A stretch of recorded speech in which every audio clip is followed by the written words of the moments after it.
So John the Baptist was a good man, but you got to recognize that he couldn't have been Jesus. Is that right? And so some said that thou art Elijah. Now we know Elijah was an Old Testament miracle worker. Elijah worked some miracles in the Old Testament. Is that right, y'all? But he couldn't have been Jesus. Elijah was head of the prophet's class. That's the kind of prophet he was. He and God talked. Huh? Y'all know that, don't you?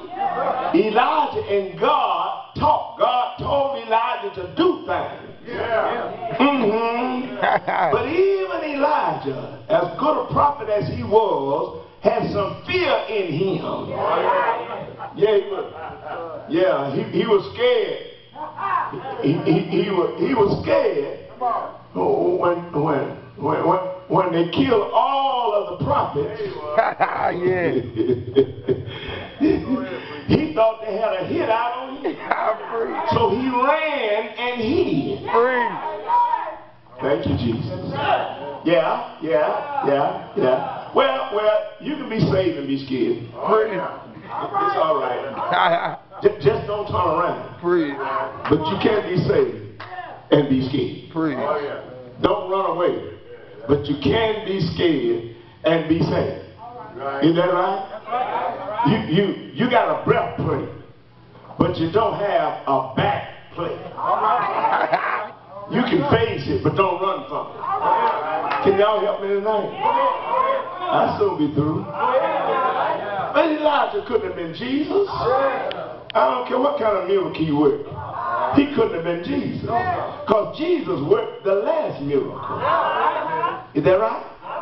The last one that was worked, Jesus worked. And the last miracle he worked was the raising of Lazarus. That was his immaculate miracle. That was the miracle that outdone all the other miracles. Because never before had a man slept in the ground for 4 days and been put back together. But Jesus put him back together. I mean, since Jesus made man from the dust the first time, why come he couldn't do it the next time? Is that right? So he raised this man back together that had deteriorated in the day. No, let me quit y'all. I better run back. Yes, he's a miracle, but he's God's son, the living God's son.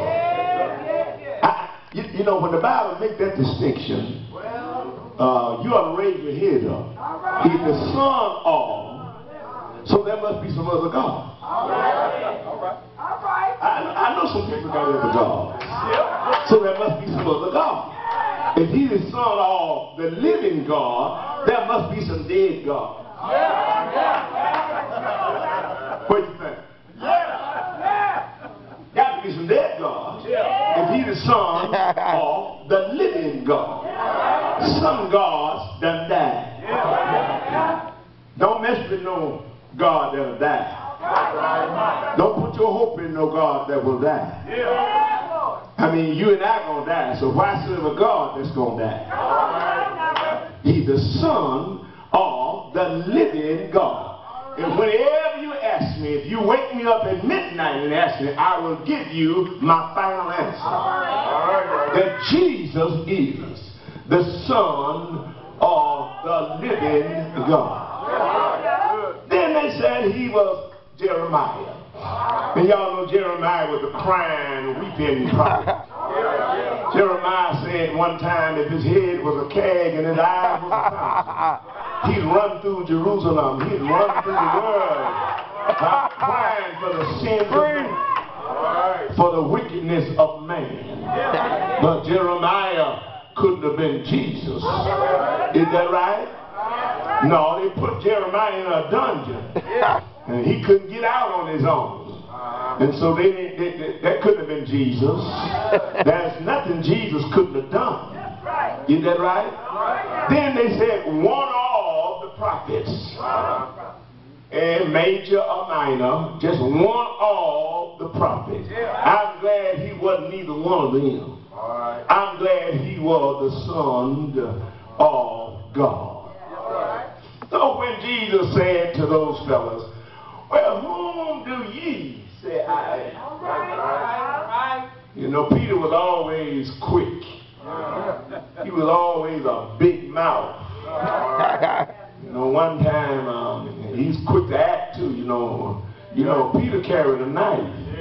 He was a knife-toting disciple. And one time they were going to arrest Jesus. He pulled out his switchblade and cut that servant's ear off. And Jesus told him, Peter, my movement is a non-violent movement. You can't be violent following me. And Jesus picked, as a matter of fact, that was the first miracle Jesus worked.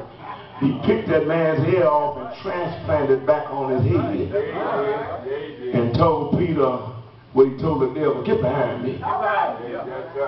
No, Jesus wants you to let him fight your battle.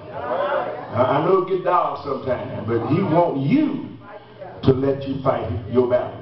I know sometimes it looks like he's slow, but he wants us to let him fight our battle. Because if we fight the battle, we're going to do something wrong. You know, Jesus told us about our enemies, but he knows that you don't know, I don't know who my enemy is.